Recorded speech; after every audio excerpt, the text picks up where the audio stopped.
cara. Ninguém vai te salvar. Não, ninguém pode te salvar, né? Ninguém pode salvar. Esse que é do Spielberg, não? Esse é da Amblin TV, que é a produtora do Spielberg. Ah, é? É.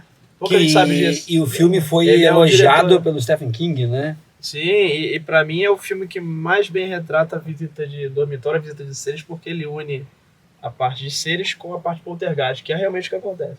Essa visita de dormitório a gente vai ter que trabalhar em vídeos curtos, inclusive até em episódios, de repente, aqui no canal. E por falar em canal, eu sou o professor Adriano Viaro e estou aqui hoje junto com o meu parceiro, Fernando Drummond, começando o primeiro episódio com convidados. E eu digo convidados porque a gente tem os vídeos curtos, que você sabe também, mas do Arquivo Estranho. Como é que tá essa experiência aí, Drummond, nosso primeiro episódio? É a primeira vez, a gente nunca esquece, né, Viá? Um brinde a isso. Um brinde a isso. Um brinde Minha a caveira aqui, ó. Um brinde ao primeiro episódio. O brinde dos dois nos representam e nós estamos recebendo aqui hoje no Arquivo Estranho duas personalidades da ufologia brasileira e quiçá mundial. Eu quero começar aqui apresentando o Arthur Neto, para quem não sabe, e é bom que saibam, passa a ser o ufólogo fixo deste canal e que, inclusive, trouxe e recomendou o grande, então, Rony Vernet, que está aqui conosco também. Arthur, eu sei que é difícil para o ufólogo pedir que fale pouco, eu sei disso, mas nesse primeiro momento, até porque eu vou fazer a mesma pergunta para o Rony, é importante que tu diga para o nosso público como e quando a ufologia entrou na tua vida? Eu acho que desde pequeno, porque já é de berço, né? Minha mãe já gostava de ufologia. Eu comecei com minha mãe. Que a primeira pessoa a me chamar para fazer vigília na montanha foi minha mãe. Minha mãe que falou, você vai me levar para fazer vigília lá na Serra da Beleza. E eu tive que levá-la, não teve jeito. Fui eu e ela num Fusca todo podre e fomos embora. Foi aí que eu fiz a primeira vigília da vida, com um grupo de pessoas que já eram pioneiros, faziam já pesquisa e vigília lá na região da Serra da Beleza. E aí começou. Aí eu fui nessa noite eu fui mordido pelo bichinho. Que idade que tu tinha? Eu tinha 30 anos, 30 anos, mais ou menos. 30, então ela 30. já tinha uma idade... Já, e ela quis ir de qualquer jeito. Morreu de frio, chegou lá, a gente pegou 0 grau, mas ela morreu de frio, mas ela foi. Ainda levou um farnel, um lanche lá, todo mundo adorou, sanduíche, chocolate quente. E ali nasceu a ufologia na minha vida. Eu já lia muito, Eram os Deuses Astronautas com 12 anos, justamente por conta de que ela tinha uma biblioteca que eu tenho, vamos dizer assim, fragmentos dessa biblioteca até hoje, que ela deixou para mim. Eram 3 paredes de livros. Hoje, eu diria que é 1 parede e meia. Com certeza a gente vai chegar em algum momento dos nossos programas em que a gente vai abordar o Eric von Däniken, com certeza, porque a gente sabe que existem muitas questões problemáticas e muitas questões importantes também. Rony, muitos ufólogos me disseram a teu respeito a mesma frase, é o grande nome da nova geração da ufologia no Brasil e no mundo. São muito gentis. Para dizer que é da nova geração, eu já vou começar perguntando a tua idade, né? E como que surgiu a ufologia na tua vida? Tenho 37, quase 38, agora em novembro. A ufologia surgiu, eu nasci numa época, eu criança, né, vivi numa época que teve muitos casos, né, Varginha, década de 90, né? Década de 90 era Globo Repórter, o tempo todo Fantástico. Linha direta. Linha direta, tinha tudo aquilo. Tinha o Linha Direta, era fantástico ali, Máscaras de Chumbo, Operação Prato. E a Globo Repórter direto, tinha vários casos de ufologia lá. Eu cresci vendo aquilo e sempre naquela dúvida, será que isso existe mesmo? E aí acabou que eu segui a vida, fui fazer engenharia. E aí você sabe que toda pessoa da ciência fica um pouco mais cética, né? Mas eu nunca perdi aquela faísca daqueles documentários, aquelas testemunhas que você via aquelas pessoas falando para as câmeras com tanta honestidade, né, que passava, né, as pessoas falando, as meninas do caso Varginha, por exemplo. E sempre aquela dúvida, será que isso existe, será que isso existe? E acabou que em 2018 eu li um livro, tem um livro do ufólogo Marco Petit, aqui do Rio também, e falava sobre a Serra da Beleza. E acabou que eu li aquele livro, fiquei pasmo com os relatos que estavam ali, as coisas que estavam sendo faladas. Eu falei, será que isso existe mesmo? Será que está acontecendo agora? Vamos lá ver. E acabou que eu fui na Serra da Beleza e dei muita sorte, porque não é a primeira vez, pode ser um lugar de alta frequência de fenômenos, não é a primeira vez que você vai ver alguma coisa. Ele é frequente porque se você persistir um pouquinho, talvez mais 2, 3, 4, 5 vezes, você vai ver alguma coisa. Eu tive muita sorte de, na primeira vez, ir lá e ver vários fenômenos que foram fenômenos muito de perto, coisas incontestáveis que me levaram a entrar de cabeça nesse assunto. E o que foram esses fenômenos? Foram esferas que eu vi na montanha, depois perto de mim, quase na distância que a gente está aqui, e que estava tão perto que eu não tive dúvida de que aquilo era algo, não sabia explicar, mas também não tinha dúvida de que era algo totalmente diferente do que a gente vê por aí. Você estava sozinho? Não, estava com a minha ex-mulher na época, ela veio junto comigo, entrou em pânico, porque estava muito perto. E aquela coisa, né? Não é um vagalume que está chegando, não. Vai chegando perto, você vê aquela coisa, um movimento trêmulo, bem estranho.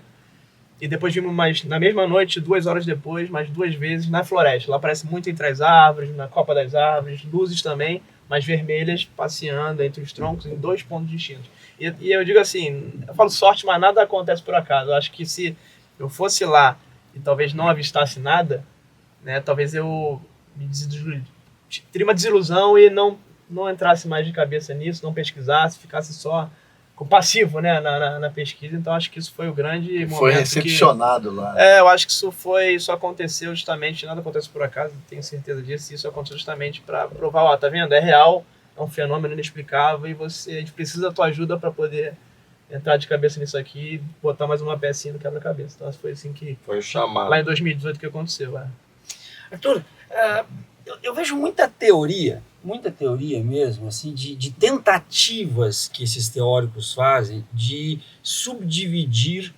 a ufologia ou criar uma tipologia para a ufologia. E eu queria saber de ti qual é a tua posição a respeito disso, quais são, afinal, os tipos. Porque eu vejo gente falar assim, a ufologia científica, a ufologia espiritualista, a ufologia mística. Outros preferem mais criar um guarda-chuva da ufologia e dizer que ali embaixo desse guarda-chuva tem a casuística, tem a abdução, tem os contatos imediatos. O que para ti dá para dizer assim, ó, isso é a melhor forma de conceituar para começar a entender? Quais são essas divisões, afinal? Bom, a priori, as 2 principais seriam como assim, científica e a mística, que essas são as tradicionais. Em todas as 2 tem muitas variações, muitas limitações, muita viagem da maionese, em todas as 2. Claro, na ufologia mística, disparadamente muito mais do que na tentativa de se fazer alguma coisa científica. Mas, ao mesmo tempo, a ufologia ela acaba se subdividindo pelas próprias características dela. Então, a gente tem o fenômeno dos avistamentos, a gente tem o fenômeno dos crop circles, a gente tem o fenômeno das abduções. E hoje, né, o Rony é um adepto desse ponto de vista. Hoje, esse leque abriu, né?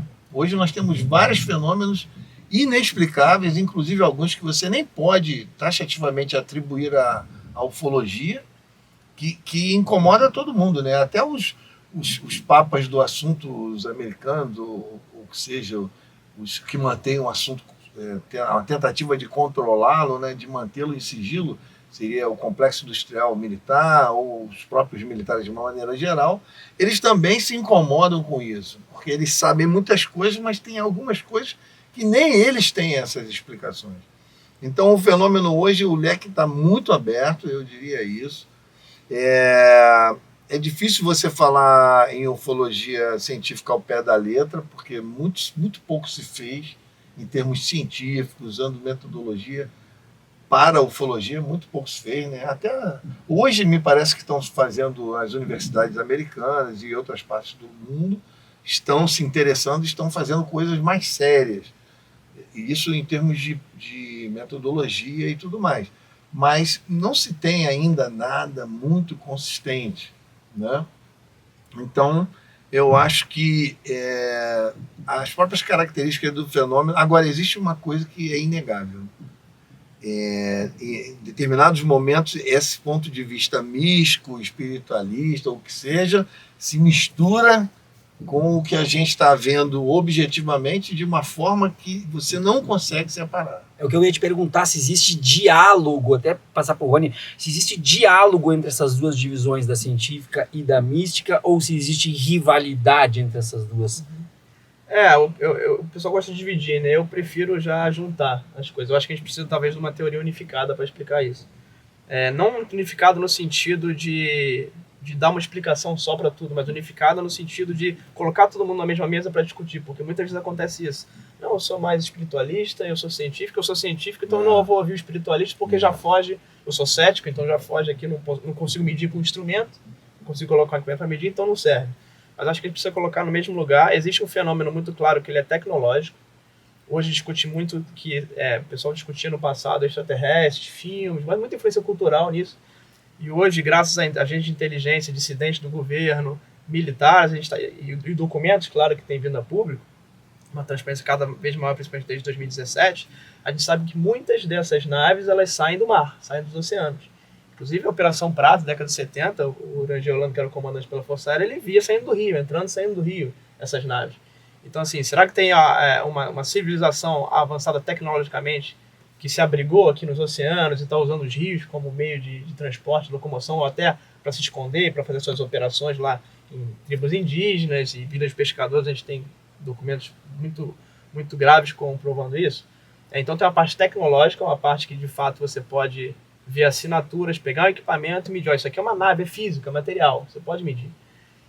Tem seres, muita gente fala que esses seres não têm aparelho reprodutor, seriam robôs biológicos, seres programados, mas não de metal, mas de biológico, para fazer determinadas operações, extrair minerais, extrair um pedaço de terra, fazer experimentos com pessoas. Seria essa parte. E tem uma parte... Seriam as abduções, nesse caso. Então, aí as abduções tem uma parte, tem uma interseção, tem uma zona cinzenta que eu já vou falar. E tem uma parte complicada que ela é esotérica, ou espiritual, ou religiosa. Religiosa aí é uma interpretação, né? Cada religião vai dar uma interpretação diferente, que seriam os anjos e demônios. Então, por exemplo, você tem fenômenos que você tem na Amazônia, em vários lugares do Brasil mais isolados, seres híbridos, que têm corpo de animal e face humana, olhos vermelhos, o cheiro de enxofre, e que fazem mutilações animais, assustam pessoas que estão passando nas estradas, e diferentes seres, misturas com cavalo, mistura com lobo, que seria o lobisomem, e aí você tem, a partir disso, a derivação das lendas urbanas, né?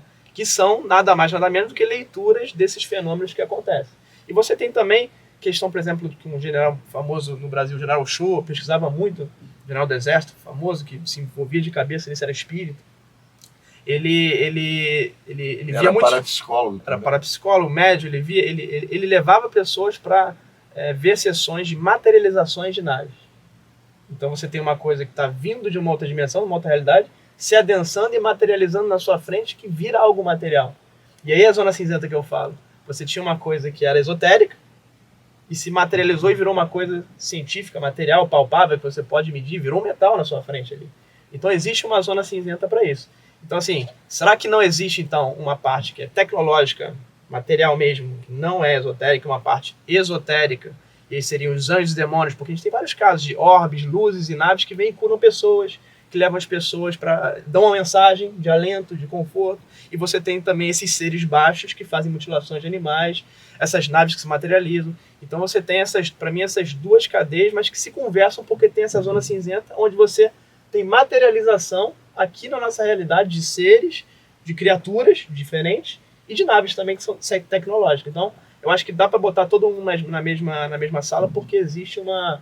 Apesar de ter a divisão, existe uma zona de interseção entre as duas. Se vocês estão gostando, porque até agora é uma aula, né? É uma aula. Se vocês estão gostando disso, Drummond, o que podem fazer para nos apoiar, por favor, meu caro? Senta o dedo no like.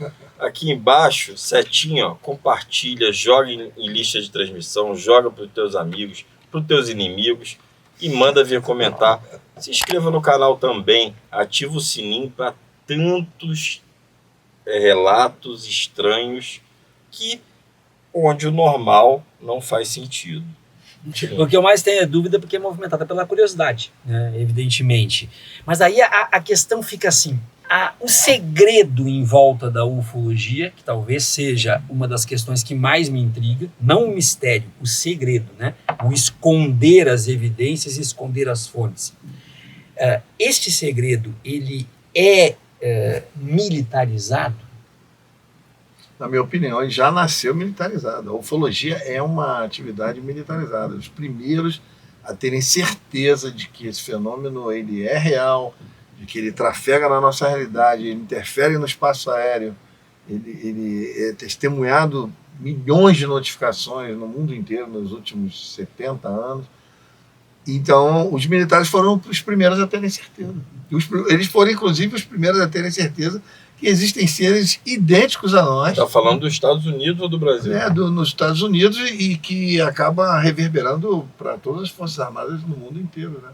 Porque eles criaram políticas, por exemplo, no pós-guerra, todos os países aliados seguem a mesma cartilha.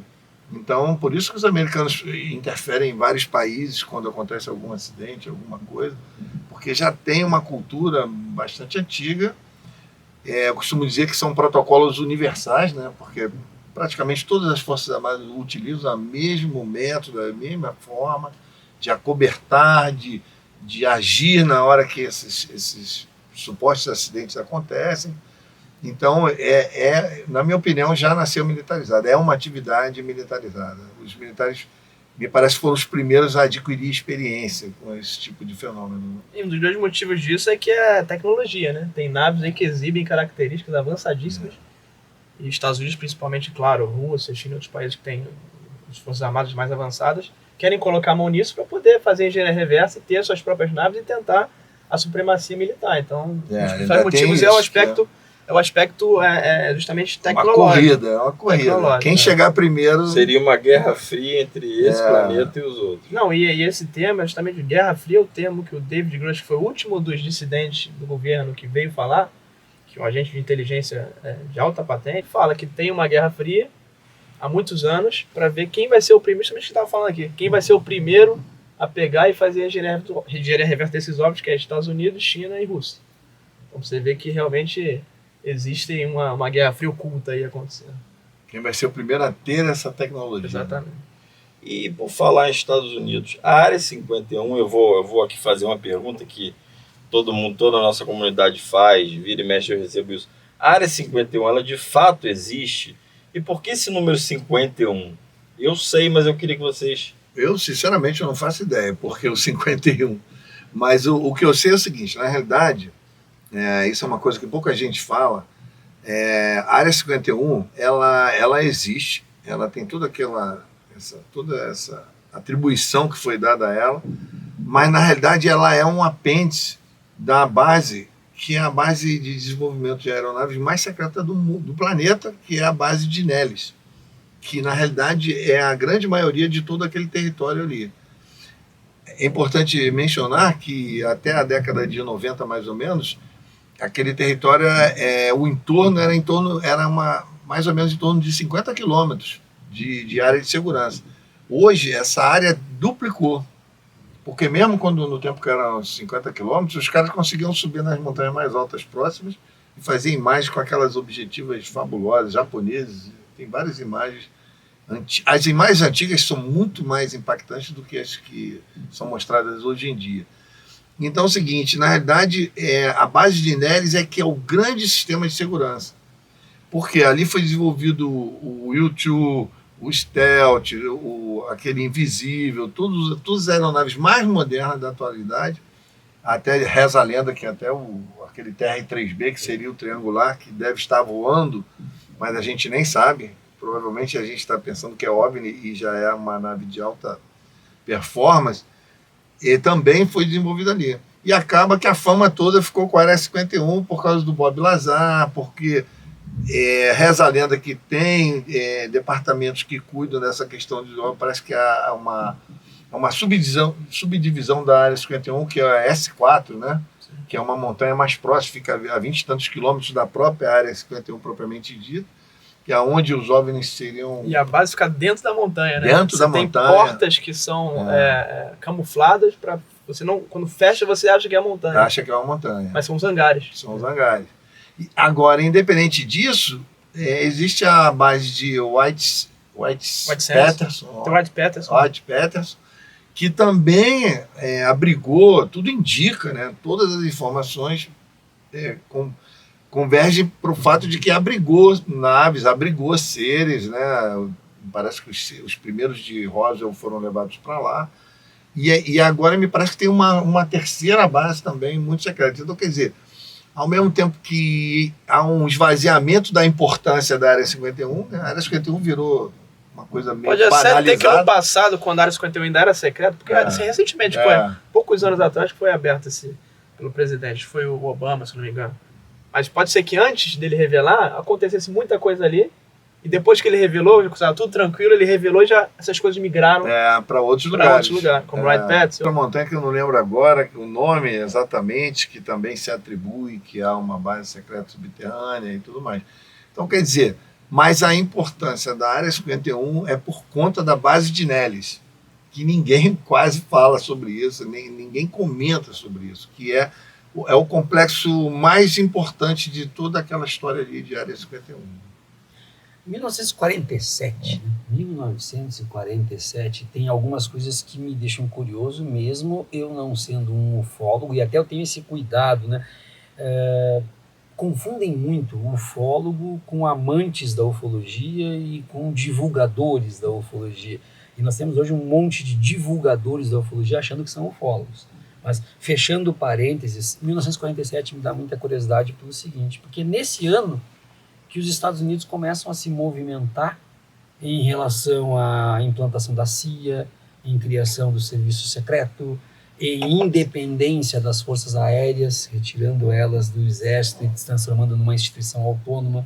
Então, por um lado, o discurso sempre de esconder isso de forma militarizada, mas pelo outro lado é a partir desse ano que eles se cercam de todas as garantias da sua própria segurança e, sobretudo, de espaço aéreo, né? Sobretudo espaço aéreo.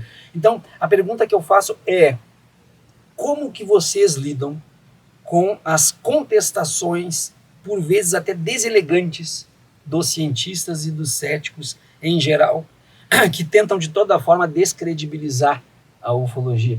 Se por outro lado tem o próprio Estados Unidos criando um monte de sistemas de segurança e agora abrindo tudo, Congresso também e tudo mais. Como é que vocês se sentem quando um cara chega e diz assim, esses caras são tudo uns palhaços, porque tem uns que são bem ofensivos realmente, são tudo uns palhaços, não tem vida, tem o grande filtro, tem o buraco negro, tem não sei o que, quantos mil anos-luz, não tem a menor possibilidade, só existe vida na Terra, estão perdendo tempo. Como é que vocês lidam com isso? Assim, inclusive, fez toda uma campanha de informação justamente para colocar em filmes, colocar na televisão, na cultura americana, que era tudo uma palhaçada, que era tudo invenção da cabeça, homenzinho verde, esse tipo de coisa. E aí, em 2000, fizeram uns programas de investigação, teve o Projeto Livro Azul, Condon, teve vários programas que foram feitos justamente para falar, tá vendo? Isso aqui tudo não tem nada, não é uma ameaça, não tem nada, é tudo explicável, nada a ver aqui, né? Não necessitamos estudar, por isso não é sério, e por baixo dos panos eles estudando cada vez mais e mais.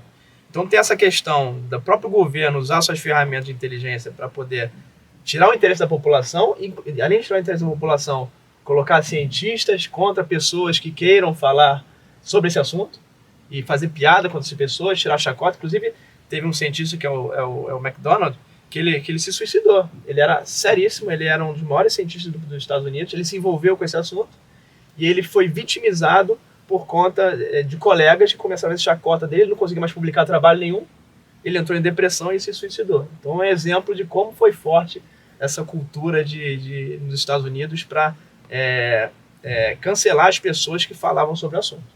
E por outro lado, a gente tem também uma questão sobre isso, que é em 2017, os Estados Unidos e a Marinha, ele não sabe por que a Marinha, revela, olha, realmente estamos estudando OVNIs, é um fenômeno real, não há dúvida disso, e não temos explicação, e tomem 3 vídeos aqui, o Gimbal, o Go Fast e o Tic Tac. E está liberado.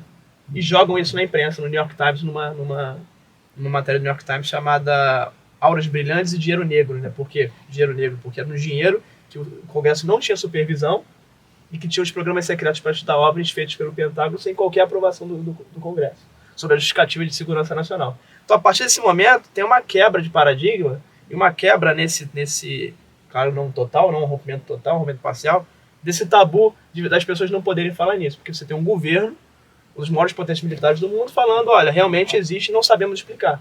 Então, para você ter uma força militar falando que tem algo no espaço aéreo dela e que ela não sabe explicar, é algo muito forte. Então, acho que a partir desse momento a gente quebra um pouco desse tabu e as pessoas começam a poder falar um pouco mais abertamente sem ter esse medo de virar chacota. E ao mesmo tempo, posso só dar um complemento aí? Ao mesmo tempo tem uma questão que é o seguinte, quando a ufologia é uma questão de informação, né?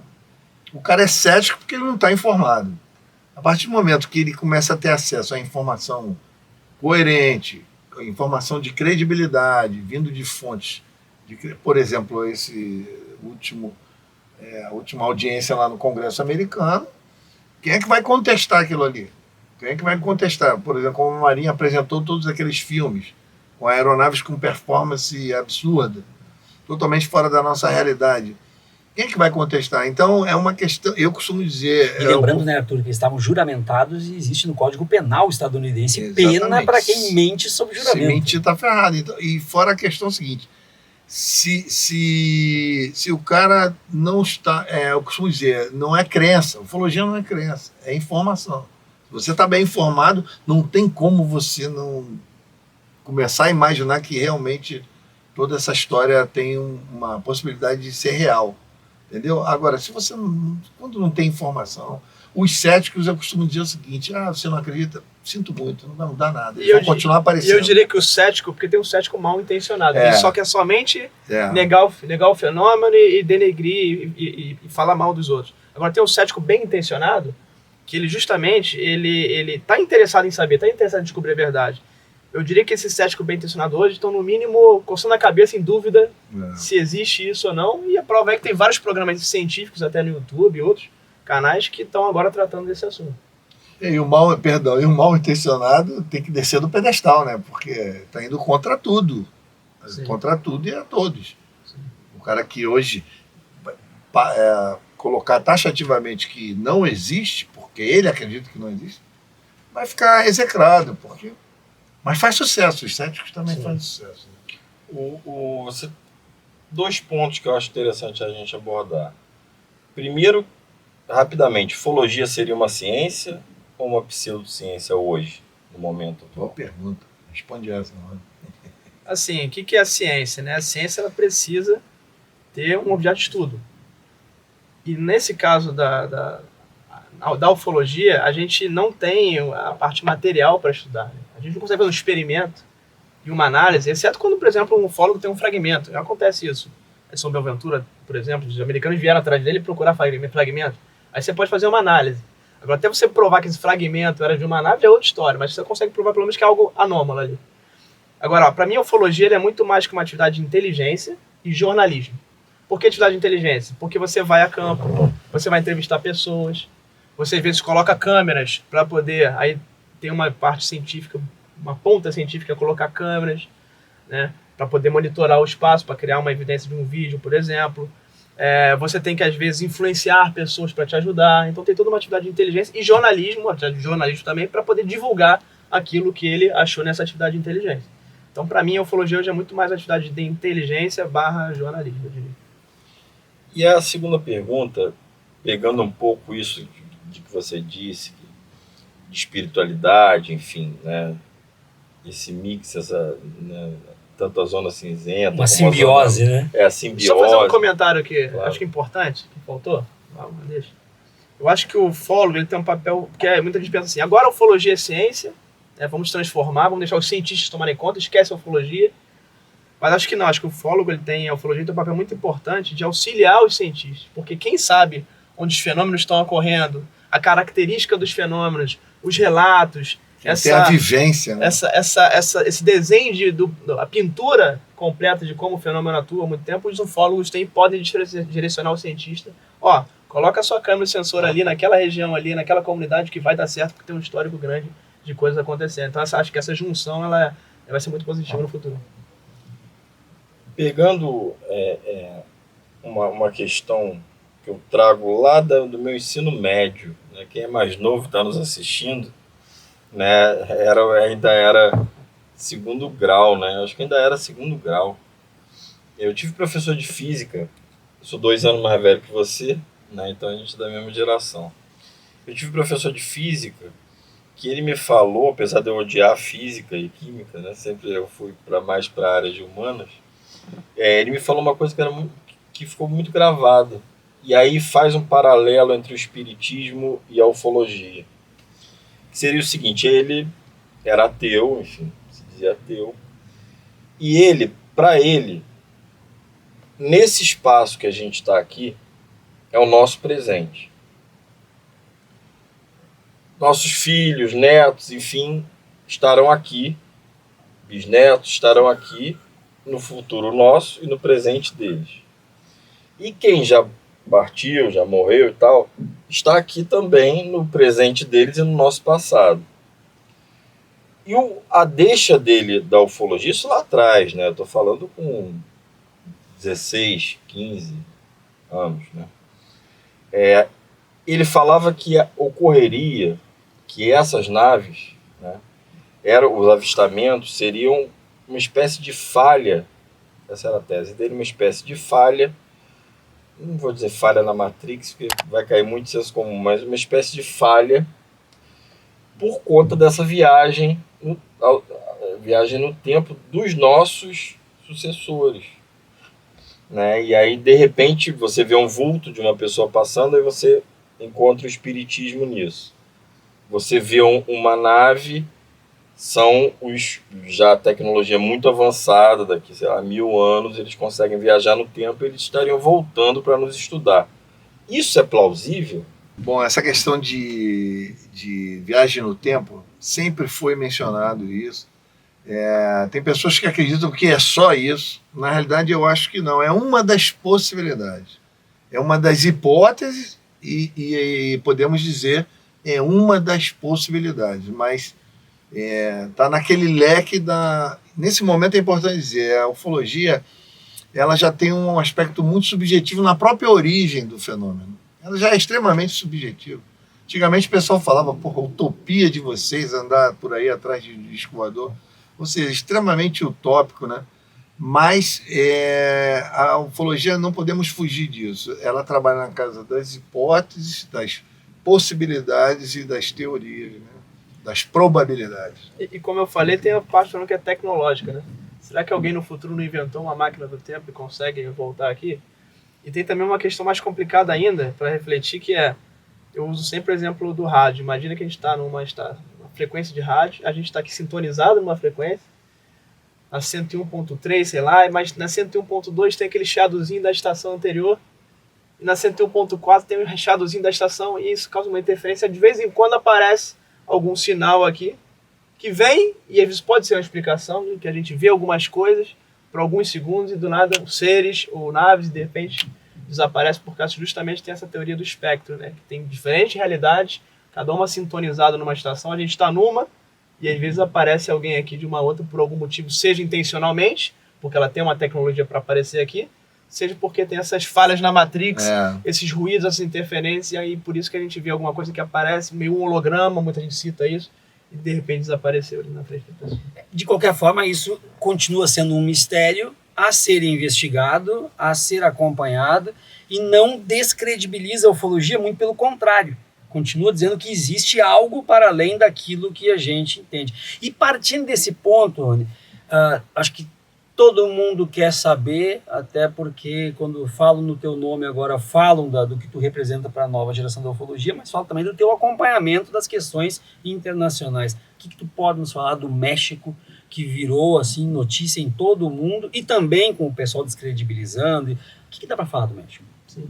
Eu tive no México a convite da Câmara de Deputados do México, e quem influenciou isso foi um jornalista chamado Jaime Maussan, que tem o maior programa, a maior TV mexicana, e tem um programa só sobre esse assunto de ufologia, um programa bastante grande. E como eu tenho uma visibilidade bastante grande no Twitter em tempo, porque eu falo mais inglês lá, para tratar internacionalmente o assunto, tem também postagem em português, mas eu falo bastante inglês, porque português eu já falo no YouTube, no Instagram, tem outros canais para poder tratar com o público aqui.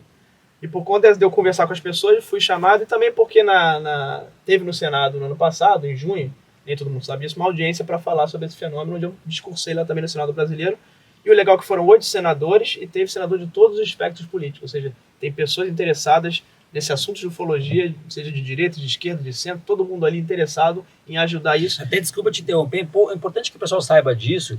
Quem organizou essa questão no Senado foi o senador Girão, então nós estamos falando de direita, mas o deputado que pediu, entrou com um requerimento pedindo para que os militares quebrem o sigilo dos documentos do caso Varginha foi o Chico Alencar, que é do PSOL, da esquerda. Então, isso já corrobora com o que tu falou. Isso. E mesmo sendo o Girão que encabeçou, teve outros 7 que vieram com pedido assinando. O PT, por exemplo, assinou. Teve outros partidos que Centro assinou. Então, teve todo mundo ali unido para poder falar sobre o assunto. E nos Estados Unidos tem uma característica também. Deputados democratas e republicanos estão se unindo para poder trazer transparência para o público. Isso é uma característica legal, na minha opinião.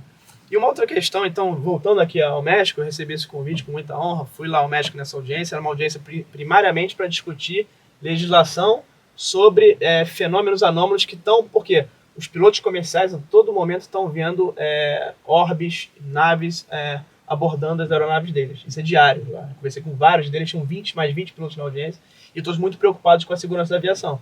Então, o objetivo primário era a segurança de voo, fazer uma legislação para poder tentar regular, não regular esses objetos porque é impossível, mas regular o que o piloto faz, tem um treinamento para aquele piloto, porque ele não é treinado para ver disco voador, ele não é treinado para ver naves. Como é que ele vai informar aquilo? Como é que ele vai informar aquilo? Como é que ele vai comunicar a tripulação? Como é que ele vai comunicar quem está naquele voo, as pessoas? Como é que ele vai reagir para aquela situação que ele não foi treinado? Então, isso aí foi um ponto importante. E aí o Jair Maçã, como é um cara jornalista, que é audiência, ele resolveu colocar as tais múmias no final da audiência e causou esse bafafá todo. Então acabou que desviou um pouco o objetivo principal da audiência, mas acho que cumpriu ali um objetivo Mas ele foi estratégico, né? Ele fez um barulho Sim. e acabou repercutindo Sim. mundialmente, né? Sim. Repercute, mas ao mesmo tempo, por exemplo, eu estou sabendo agora que o motivo era outro, que o motivo não era das múmias. E ninguém sabe disso.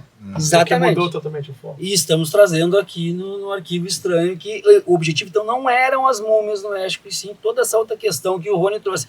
Mas a questão das múmias abordou lá um comunicado da Universidade Autônoma do México, que teria analisado isso aí não dá para levar a sério, isso aí dá para levar a sério, ou não se sabe ainda se dá para levar a sério ou não. Sim.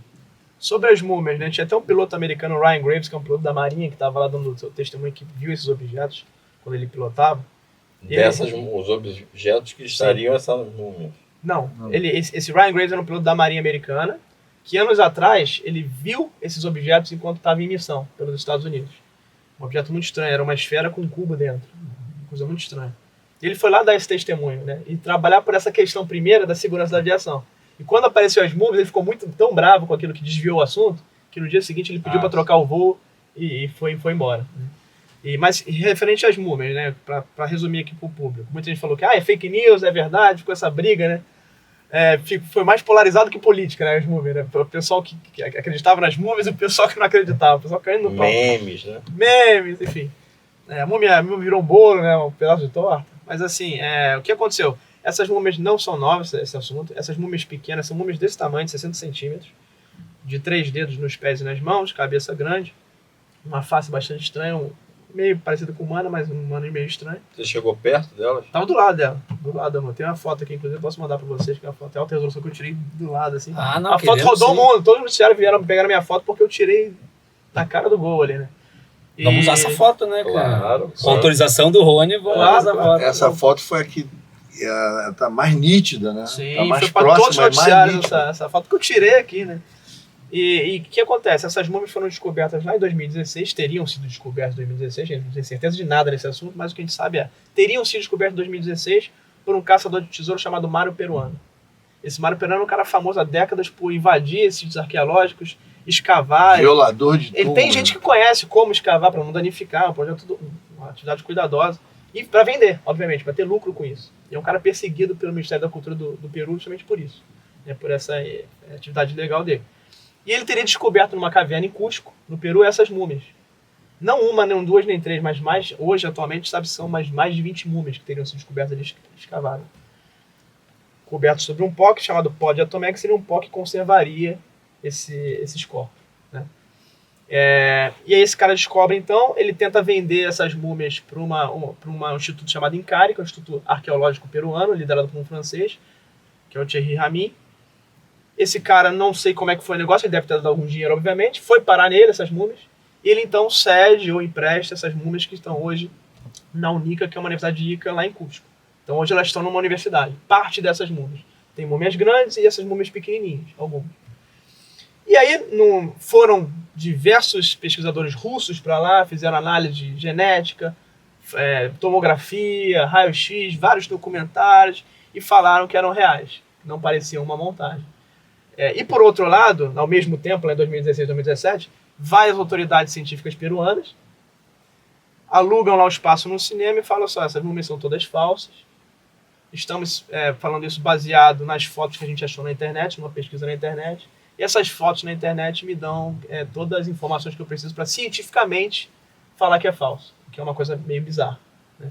E estamos ainda com a bênção do Congresso Nacional de Múmias, que é uma instituição que reúne especialistas do mundo todo, e que fizeram uma postagem no Facebook com mais de 2.000 compartilhamentos, então estamos abençoados por eles. Então, são assuntos encerrados, nada a ver. As múmias são falsas. As múmias são falsas. Isso rodou o mundo, porque são autoridades científicas falando, rodou o mundo. Várias fotos não são dessas múmias, que eles analisaram, não são dessas múmias pequenas, são de outras múmias. Mas fechou o caixão, a mídia comprou a ideia e falaram, olha, tudo fake, fake, fake, fake. Até porque que ganhou força nisso foi que o Jaime Maussan, que é esse jornalista, ele ao longo dos anos, como ele é sensacionalista, que é audiência, ao longo dos anos ele apresentou coisas sem provas e que depois se tornaram fakes. Se provou que eram fakes. Então, por conta dessa questão dos cientistas e por ter a figura do Jaime Maussan, automaticamente a mídia comprou uma ideia que era fake e vendeu aquilo, e muito bem, porque o pessoal fechou o caixão. Inexplicavelmente, anos depois, 2 dessas múmias, que não são essas que foram analisadas no Peru, foram parar inexplicavelmente, não sabemos, no México. E foram apresentadas na audiência. E foram apresentadas nada mais nada menos pelo diretor da Marinha Mexicana de Forense e Saúde, que é um capitão de cordeiro. Dando aval de que são reais. E aquele outro especialista era especialista... E tem um especialista em genética também que estava lá. Especialista em genética. Um cara, um pesquisador em genética, que estava lá falando sobre as análises, que são análises anômalas. E depois, na TV mexicana, também passaram ao vivo as múmias no tomógrafo, no raio-x, no maior hospital do México, o melhor equipamento de tomografia de lá. E tiveram outros 3 médicos falando, olha, essas múmias aqui realmente não parecem ser falsas, principalmente pela parte superior. A parte superior não tem nenhum sinal de montagem, é um corpo, realmente, eles falam até que as articulações são articulações muito parecidas com as humanas, porém no fêmur, aqui na parte do quadril, tem algumas coisas anomalias que teriam que ser melhor investigadas. Mas o que eles falaram era, olha, é um corpo inteiro, não parece ter montagem, não tem sinais de montagem, e achamos aqui que são múmias reais. Então o que a gente sabe dessa história? Teve essa análise cética dos cientistas com base em fotos achadas na internet. Muitas pessoas também vieram na internet com fotos, faziam uma análise, youtubers, etc. E tem a análise das pessoas que realmente fizeram exames de carbono 14, de forense, de genética, e atestaram, inclusive ao vivo na TV, atestaram que é real. Agora, essas pessoas foram pagas, estão ganhando dinheiro, porque as pessoas estão mostrando a cara ali, pessoa, diretor da Marinha, imagina, especialista em genética mostrando a cara, falando que elas são reais. Na minha opinião, o que acontece? O que é fato? O fato não é um boneco, não é algo de gesso, não é algo de pedra. Ali é pele e osso que está ali, são seres. O que muitas pessoas falam é que é uma montagem, são pedaços de múmias que têm realmente milhares de anos, são múmias de milhares de anos, mas foram montadas com pedaços de animais, mas pedaços de crianças mumificadas talvez, ou algo do tipo. Então fica essa discussão, e aí o que eu acho agora? Ok, precisa mais pessoas, outros especialistas virem e olharem, inicialmente céticos, mas de mente aberta, olharem e realmente atestarem se é um lado ou se é outro.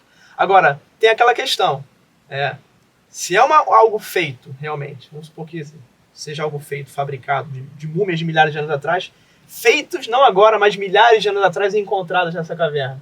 Quais as implicações disso, né? Então é um outro ponto que a gente também precisa... Por que fabricaram milhares de anos atrás uma coisa dessa, né? Talvez não fizeram agora. Então, tem a questão dos implantes metálicos que foram achados dentro da múmia. Tem ovos dentro, tem 3 ovos dentro de uma das múmias, tem implantes metálicos ricos em ósmo, que é um metal utilizado para satélites, para coisas avançadíssimas, onde você não faz ele naturalmente, ele é artificial. Então tem uma série de questões aí em aberto que tornam esse caso cada vez mais estranho. E tem um ponto principal para mim, né? Quando você tem uma coisa fake, você geralmente faz um vídeo meio borrado, bota uma foto ali meio de longe e joga na internet. Fala, ó, isso aqui é um homem alienígena. Nesse caso foi apresentado, os corpos estão lá, e as pessoas, o cara que comprou, o patrocinador que comprou, recebeu, sabe, não sei como chegou lá, mais o jornalista Malsan e mais os especialistas da Marinha, enfim, estão abertos a outras pessoas virem analisarem. Tá aqui, é só vir analisar. Então, assim, tá aberto. Então, assim, só o fato deles disponibilizarem o material, eu acho que já é algo bastante contundente. Não para acreditar que mas para não ser algo automaticamente fake news, como o pessoal costuma dizer. E vocês em casa aí, acham que é verdade? Acham que é mentira? Coloca nos comentários, é importante para a gente saber a informação de vocês também. Arthur, rápido e rasteiro, tu acredita que é falso ou que é verdadeiro? Não, eu acredito que é verdadeiro. Por tudo que o Rony trouxe de informação, por todo o contexto, eu acredito que é verdadeiro. Porque você tem que raciocinar o seguinte, em ciência também tem posturas estratégicas. Se os primeiros analistas fechassem questão, eles iam impedir que outras instituições científicas se interessassem. Porque fechou a questão, então se fechou a questão não tem valor científico, porque não permitiu que várias outras análises fossem feitas, então ia ser fake, ia continuar sendo taxado como fake. Mas como eles não fecharam a questão, eles disseram, olha, elas têm tais e tais características, mas nós não sabemos. Mais análises precisam ser feitas. Aí eu pergunto para o Rony, é verdade que a Universidade de Harvard se interessou em analisar esse achado? Tem algumas pessoas falando que sim, que Harvard está interessada. A NASA falou justamente na última audiência para falar sobre OVNIs que teve há cerca de 2 semanas, falaram, olha, se está lá para analisar, isso é um bom negócio, queremos que pessoas analisem e vejam se é real ou não. Teve ou não, a Universidade que você comentou, a Autônoma do México, ela fala justamente, olha, não falamos que é extraterrestre, mas eles confirmam que fizeram análise de carbono 14, foi feita na universidade. O que eles falaram nós simplesmente fazemos um exame, carbono 14 de tantos mil anos atrás. Agora, se é extraterrestre, se é uma múmia humana, aí já não podemos falar. Isso era datação. E o problema é que muita mídia pegou isso para falar, tá vendo? A UNAM tá falando que não é extraterrestre. Sim. Para fazer chamada, né? O que é muito complicado. Aí fica uma desinformação. Eu quero saber a tua opinião também, cara. Se tu acha que é verdade ou se tu acha que é mentira. Só para complementar, essa é uma questão... o Rony, não sei se chegou a falar, essas simples análises que ele mencionou, forense, tomografias, radiografias, carbono 14, DNA, isso custou milhões de dólares. Sim. Me parece que foi mais de $1 milhão que foi investido para fazer essas análises que as pessoas estão tratando como uma banalidade. Isso não é brincadeira. O cara lá que botou a cara lá é diretor forense da Marinha. O outro é especialista em múmias, em DNA. Então, quer dizer, e era uma audiência séria do Congresso mexicano. O Malsan, ele, claro, já deu várias bolas fora no passado, mas ele não é nenhum louco. Ele não ia botar, ele tem um programa de maior audiência do México. Ele não ia chegar numa audiência seríssima no Congresso mexicano e trazer uma fraude que ia ser constatada que é fraude rapidamente. Ele não ia dar um tiro no pé desse. Pelo contrário, eu acho que ele foi muito estratégico. Ele fez um barulho danado para que outras instituições científicas se interessassem. Tem um ponto importante aí. Se ele não coloca na audiência, o pessoal fala assim, isso não é uma forma certa de tratar. Nós deveríamos ter feito uma análise científica para depois, comprovada verdade, a gente coloca numa audiência. Mas o fato é que lá atrás já foi rotulado como fake. Então, se lá atrás, em 2017, foi rotulado como fake, ninguém ia agora, anos depois, olhar e se interessar por isso. Então, ele colocando na audiência foi, de fato, um jogo de xadrez ali. Ele trouxe realmente a atenção da mídia de todo mundo para olhar realmente aquilo ali, né? Só quero saber a tua opinião, Drummond. Bom, depois de Rony e de Arthur, eu não sei se alguém tem coragem de dizer que não acha verdadeiro, mas eu quero ouvir a tua opinião. Não, eu acho... hoje, se eu tinha alguma dúvida em relação à existência... Primeiro convertido. É aquela história de sempre, é boa informação. Não, na verdade, eu sigo muito o que meu pai fala, né? É muita pretensão nossa achar que só aqui tem vida, né? É muita pretensão do ser humano e é típico do ser humano. Mas em relação às múmias, eu fecho, como se diz aqui no Rio, né? Muito com o Rony. Aguardar um pouco para ver se, né? Se realmente acho bem plausível isso, né? É aquela história, a gente não fecha a questão, mas eu estou mais afeito a acreditar que as múmias são reais e que... Mas também tem aquela questão, né? Mesmo que sejam, será que eles vão admitir? Sim. Será que os acadêmicos vão admitir? Eu acho que já fizeram uma operação abafa, né? Agora, com essa fake news. O Mário, peruano, né? Que foi o cara que eu falei no começo que teria escavado essas múmias, ele foi preso, né? Tá preso recentemente agora, no final do ano passado ele foi preso, 4 anos de prisão, por ter justamente escavado em sítio ilegal, então tudo leva aqui por conta da prisão, que realmente ela foi escavada ali, porque senão não faz sentido. A não ser que tenha algo anterior, ele já faz isso há muitas décadas, né? Esse tipo de trabalho. Muita coincidência ele só ser condenado agora, né? Então era um sítio arqueológico verdadeiro. Provavelmente tem fotos dos jornalistas indo lá, dos pesquisadores indo nessas cavernas, várias pessoas estiveram lá e tem fotos disso. Claro que no mundo de hoje a gente não pode dar 100% em nada, né? Tem que ficar com o pé atrás porque pode ser alguma montagem.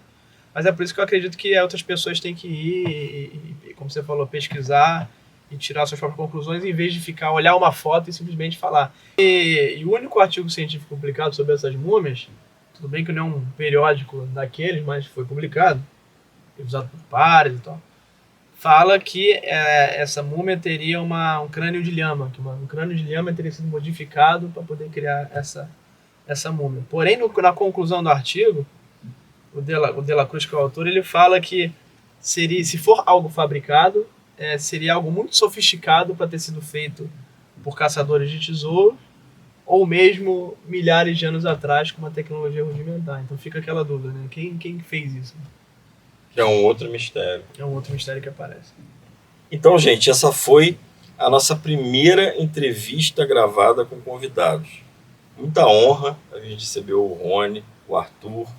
E você se inscreva, ativa o sininho, não custa nada. Senta o dedo no like, compartilha e também leve esse conteúdo extremamente estranho para todos os cantos do país e talvez do mundo. Valeu, gente. Até o próximo vídeo. Você pode se inscrever, você pode botar o valeu demais e também acompanhar todos os nossos... Tá foda, hein? Ativa o sininho, caralho. Todos os nossos Tá bom, episódios. peraí. Vamos lá.